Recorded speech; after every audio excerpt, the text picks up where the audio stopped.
Уважаемые граждане России, Chers citoyens russes, дорогие друзья, chers amis, сегодня aujourd'hui, считаю необходимым il me semble nécessaire к трагическим de revenir sur les événements tragiques происходящим qui se déroulent dans le Donbass и ключевым вопросам et sur les questions clés liées à la sécurité de la Russie. Начну с того, о чем говорил. Je vais commencer par ce que j'ai dit dans mon discours du 21 février de cette année. Речь о том, что вызывает у нас Je me réfère à ce qui nous préoccupe particulièrement, о тех à savoir les menaces fondamentales que font peser sur notre pays de manière démesurée et arrogante, pas à pas, année après année, les hommes politiques occidentaux irresponsables. Il s'agit de l'expansion de l'OTAN vers l'Est, du fait que ces infrastructures militaires s'approchent des frontières de la Russie. On sait très bien que depuis 30 ans, nous nous efforçons, avec persistance et patience, de parvenir à un accord avec les principaux pays de l'OTAN sur les principes de sécurité égale et indivisible en Europe.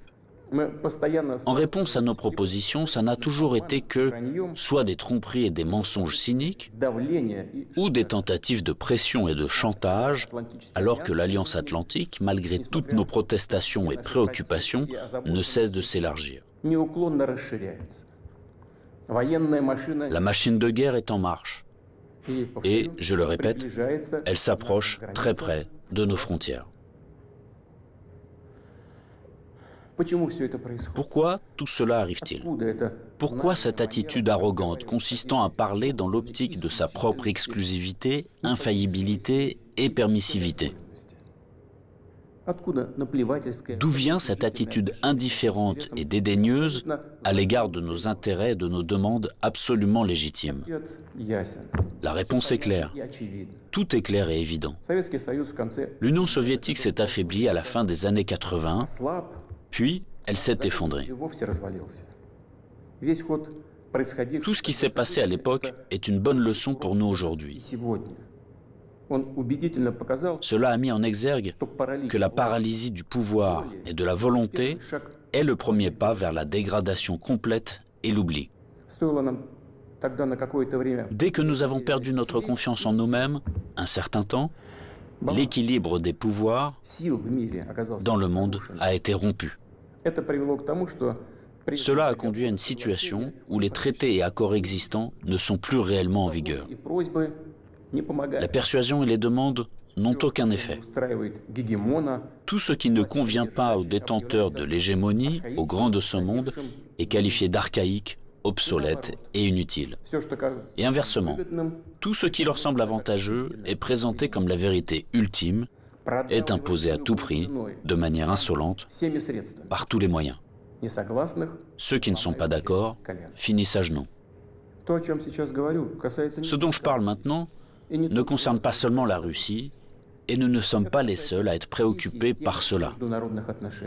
Il s'agit de l'ensemble du système de relations internationales, et parfois même les alliés des États-Unis eux-mêmes. Après l'effondrement de l'URSS, le monde a été de fait remodelé et les normes établies du droit international, dont les principales, fondamentales, ont été adoptées à la fin de la Seconde Guerre mondiale et ont largement consolidé ces résultats, ont commencé à gêner ceux qui se sont déclarés vainqueurs de la guerre froide. Bien sûr, dans la vie pratique, dans les relations internationales, dans les règles pour les organiser, il était nécessaire de prendre en compte les changements de la situation dans le monde et de l'équilibre même des forces. Mais cela aurait dû être fait de manière professionnelle, progressivement, avec patience, en prenant en compte et en respectant les intérêts de tous les pays, et en pleine conscience de leurs responsabilités. Or non, en raison de l'euphorie due à la supériorité absolue, d'une sorte de forme moderne d'absolutisme, et dans le contexte d'un faible niveau de culture générale et de fatuité de ceux qui ont préparé, pris et promu des décisions qui étaient rentables uniquement pour eux-mêmes, la situation a pris une tournure différente. Voici des exemples tout trouvés. Tout d'abord, sans aucune autorisation du Conseil de sécurité de l'ONU, ils ont mené une opération militaire sanglante contre Belgrade. Ils ont utilisé des avions, des missiles en plein cœur de l'Europe. Plusieurs semaines de bombardements continus sur des villes pacifiques, sur des infrastructures vitales. Il est nécessaire de rappeler ces faits, car certains collègues occidentaux n'aiment pas se souvenir de ces événements. Et quand nous en parlons, ils préfèrent faire référence non pas aux normes du droit international, mais aux circonstances qu'ils interprètent comme ils l'estiment nécessaires.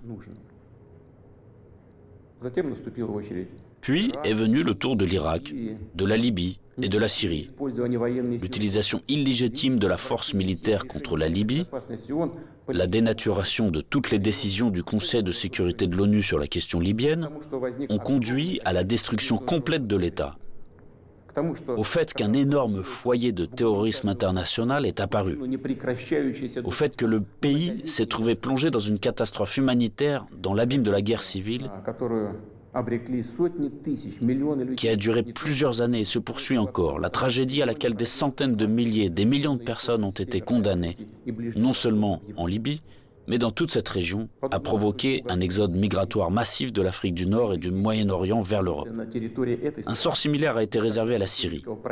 Les opérations militaires de la coalition occidentale sur le territoire de ce pays, sans le consentement du gouvernement syrien et sans la sanction du Conseil de sécurité de l'ONU, ne sont rien d'autre qu'une agression, une intervention.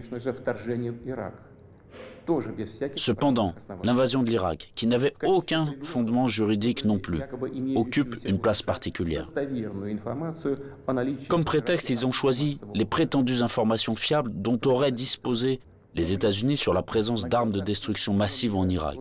Pour preuve, le secrétaire d'État américain agitait publiquement devant le monde entier un tube rempli de poudre blanche assurant tout le monde qu'il s'agissait d'une arme chimique en cours de développement en Irak.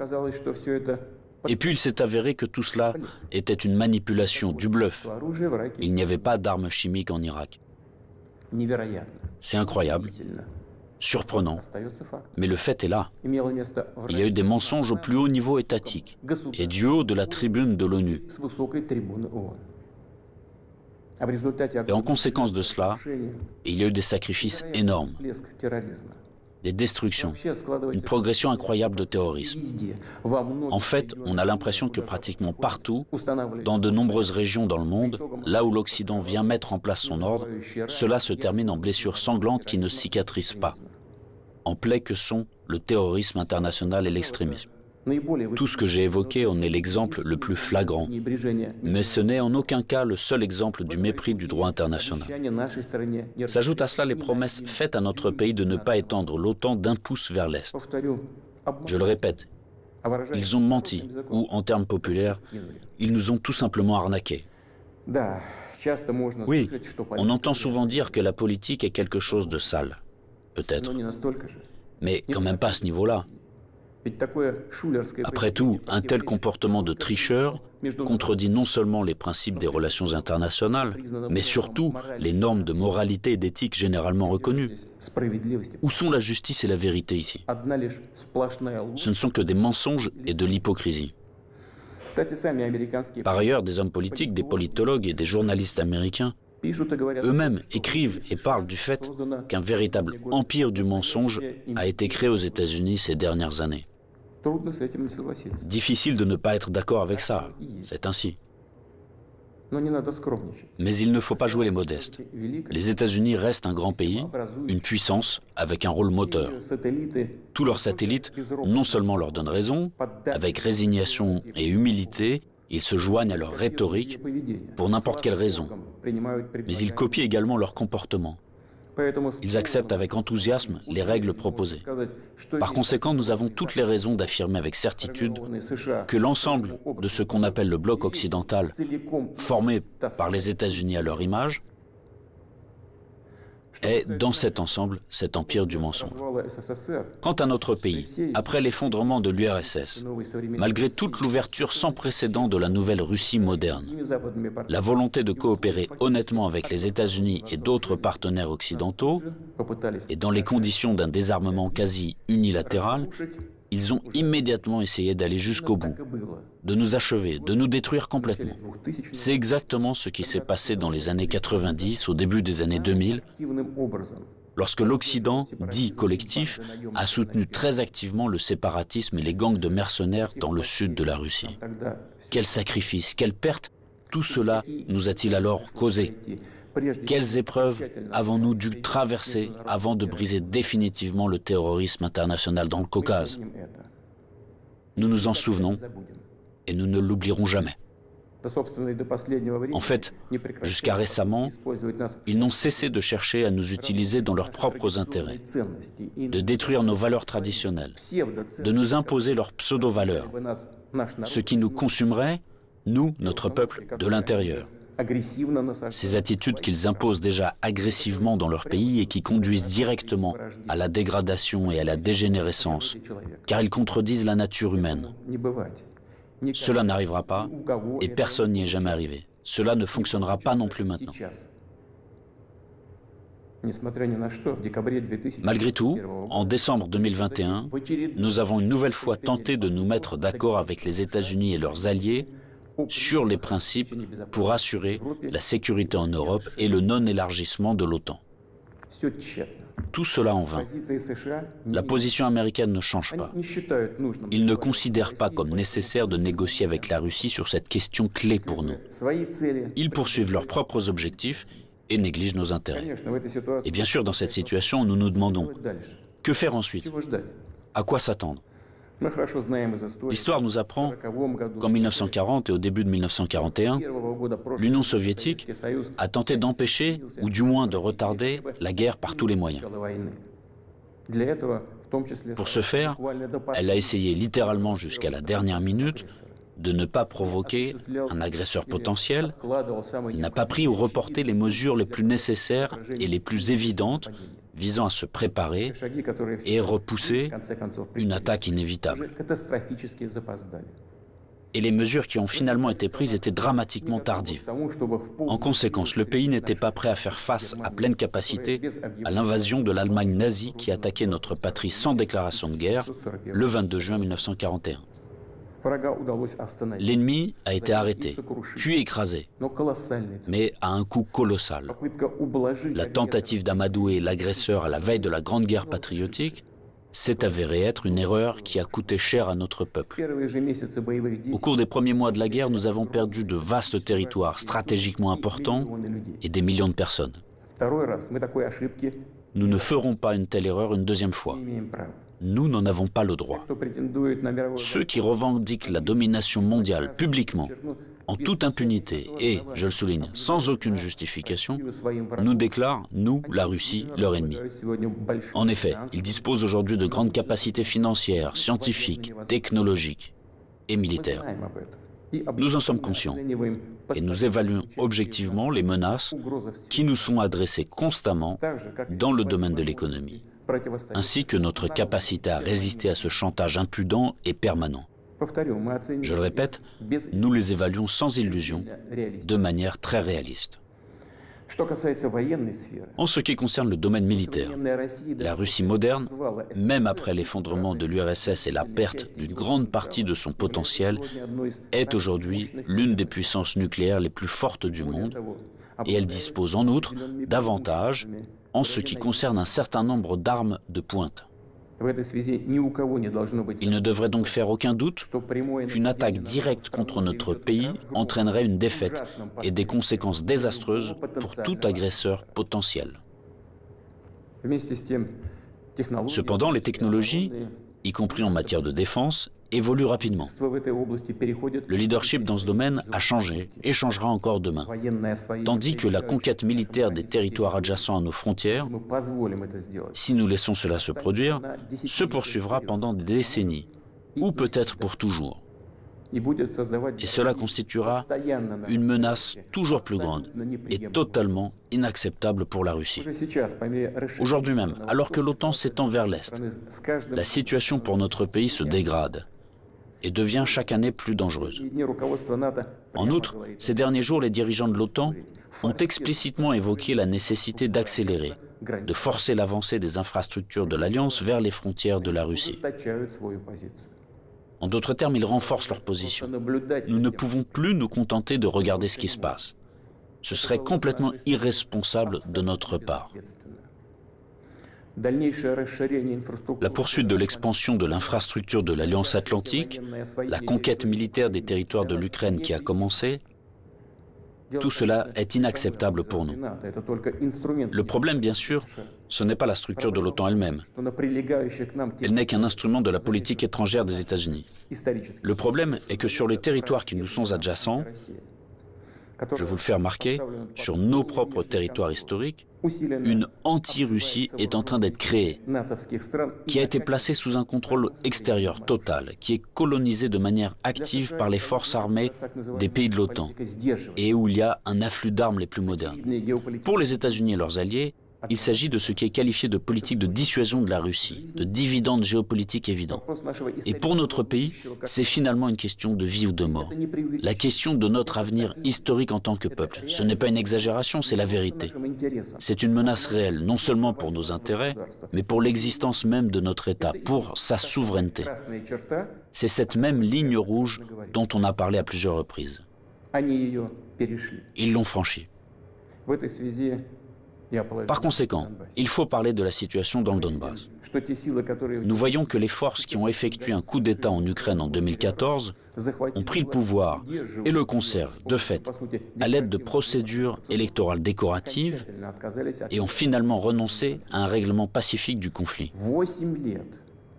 Pendant 8 années infiniment longues, nous avons fait tout notre possible pour que la situation soit résolue par des moyens pacifiques et politiques.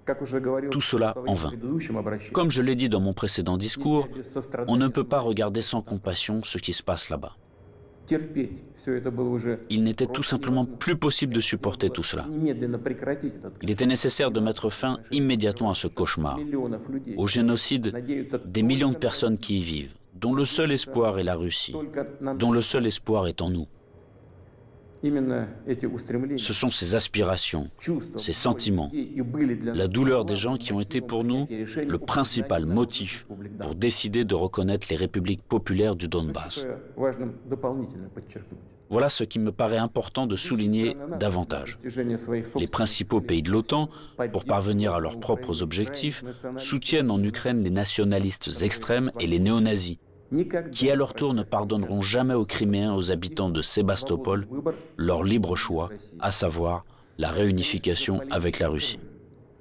Bien sûr, ils iront en Crimée, tout comme dans le Donbass, portant la guerre, afin de tuer, tout comme les punisseurs des gangs de nationalistes ukrainiens, complices d'Hitler pendant la Grande Guerre patriotique, qui massacraient des personnes sans défense. Et ils déclarent aussi ouvertement revendiquer un certain nombre d'autres territoires russes. Tout le cours des événements et l'analyse des informations reçues montrent que l'affrontement de la Russie avec ses forces est inévitable. Ce n'est qu'une question de temps. Ils se préparent, ils attendent le moment favorable. Maintenant, ils revendiquent également la possession d'armes nucléaires. Nous ne laisserons pas faire ça. Comme je l'ai déjà mentionné auparavant, après l'effondrement de l'URSS, la Russie a accepté de nouvelles réalités géopolitiques. Nous respectons et nous traiterons avec respect tous les pays nouvellement formés dans l'espace post-soviétique. Nous respectons et respecterons leur souveraineté, comme en témoigne l'aide que nous avons apportée au Kazakhstan, qui a fait face à des événements tragiques et à un défi lancé à son statut d'État et à son intégrité. Mais la Russie ne peut pas se sentir en sécurité, se développer, exister avec une menace constante venant du territoire de l'Ukraine contemporaine. Je rappelle que dans les années 2000-2005, nous avons riposté militairement aux terroristes du Caucase, défendu l'intégrité de notre État, préservé la Russie. En 2014, nous avons soutenu les Criméens et les résidents de Sébastopol. En 2015, nous avons utilisé les forces armées pour mettre un obstacle sûr à l'infiltration de terroristes de Syrie en Russie. Nous n'avions pas d'autre moyen de nous protéger. La même chose se produit à l'heure actuelle. On ne nous a tout simplement pas laissé d'autres possibilités de protéger la Russie, notre peuple, à l'exception de celles que nous devrons utiliser aujourd'hui. Les circonstances exigent que nous prenions des mesures décisives et immédiates. Les républiques populaires du Donbass ont demandé de l'aide à la Russie. À cet égard, conformément à l'article 51, partie 7 de la Charte des Nations Unies, conformément à l'autorisation votée par le Sénat de la Fédération de Russie et en application des traités d'amitié et d'assistance mutuelle avec la République populaire de Donetsk et la République populaire de Lugansk, ratifiés par l'Assemblée fédérale le 22 février dernier, j'ai décidé de mener une opération militaire spéciale. Son objectif est de protéger les personnes qui souffrent des abus et du génocide de la part du régime de Kiev depuis 8 ans. À cette fin, nous nous efforcerons de démilitariser et de dénazifier l'Ukraine et de poursuivre en justice ceux qui ont commis des crimes nombreux et sanglants contre des civils, y compris des citoyens de la Fédération de Russie. Dans le même temps, nous ne planifions pas d'occuper des territoires ukrainiens. Nous n'avons pas l'intention d'imposer quoi que ce soit à qui que ce soit par la force. Cependant, nous entendons de plus en plus souvent dire en Occident que les documents signés par le régime totalitaire soviétique qui instaurèrent les résultats de la Seconde Guerre mondiale ne devraient plus être appliqués. Eh bien, quelle est la réponse à cette question? Les résultats de la Seconde Guerre mondiale sont sacrés, tout comme les sacrifices de notre peuple sur l'autel de la victoire sur le nazisme. Et cela ne contredit pas les hautes valeurs des droits de l'homme et des libertés fondées sur les réalités de toutes les décennies d'après-guerre. Cela n'annule pas non plus le droit des peuples à l'autodétermination stipulé par l'article 1er de la Charte des Nations Unies. Je tiens à vous rappeler que ni lors de la création de l'URSS, ni après la Seconde Guerre mondiale, personne n'a jamais demandé aux habitants de certains territoires faisant partie de l'Ukraine d'alors comment ils voulaient eux-mêmes organiser leur vie. Notre politique est fondée sur la liberté de choix, permettant à chacun de déterminer en toute indépendance son propre avenir et celui de ses enfants. Et nous considérons qu'il est important que ce droit, le droit de faire son choix, puisse être exercé par tous les peuples vivant sur le territoire de l'Ukraine contemporaine, par tous ceux qui le souhaitent. À cet égard, je m'adresse également aux citoyens ukrainiens. En 2014, la Russie a été obligée de protéger les habitants de Crimée et de Sébastopol de ceux que vous traitez vous-même de nazis. Les habitants de Crimée et de Sébastopol ont choisi de rejoindre leur patrie historique, la Russie, et nous l'avons soutenu. Je le répète, il était tout simplement impossible de faire autrement. Les événements d'aujourd'hui ne sont pas liés à la volonté de porter atteinte aux intérêts de l'Ukraine et du peuple ukrainien. Ils sont liés à la nécessité de protéger la Russie elle-même contre ceux qui ont pris l'Ukraine en otage et tentent de l'utiliser contre notre pays et son peuple. Je le répète, nos actions relèvent de l'autodéfense, contre les menaces qui pèsent sur nous et contre un désastre encore plus grave que celui d'aujourd'hui. Aussi difficile que cela puisse être, je vous demande de le comprendre et je vous appelle à la coopération pour tourner au plus vite cette page tragique et avancer ensemble, pour ne permettre à personne de s'immiscer dans nos affaires, dans nos relations, mais les développer de manière indépendante, afin que cela réunisse les conditions nécessaires à la résolution de tous les problèmes et, malgré l'existence de frontières entre les États, nous renforcerait de l'intérieur comme si nous ne formions qu'un. Je crois en cela. Je crois que tel est notre avenir. Je dois également m'adresser aux militaires des forces armées ukrainiennes. Chers camarades, ce n'est pas pour que les néo-nazis d'aujourd'hui prennent le pouvoir en Ukraine que vos pères, vos grands-pères, vos arrière-grands-pères se sont battus contre les nazis en défendant notre patrie commune. Vous avez prêté serment d'allégeance au peuple ukrainien et non à la junte hostile au peuple qui pille l'Ukraine et persécute ce même peuple. Ne suivez pas ces ordres criminels. Je vous exhorte à déposer les armes immédiatement et à rentrer chez vous. Je tiens à le préciser, tous les militaires de l'armée ukrainienne qui obéissent à cette exigence pourront librement quitter la zone des hostilités et retourner auprès de leur famille. Une fois de plus, j'insiste fortement.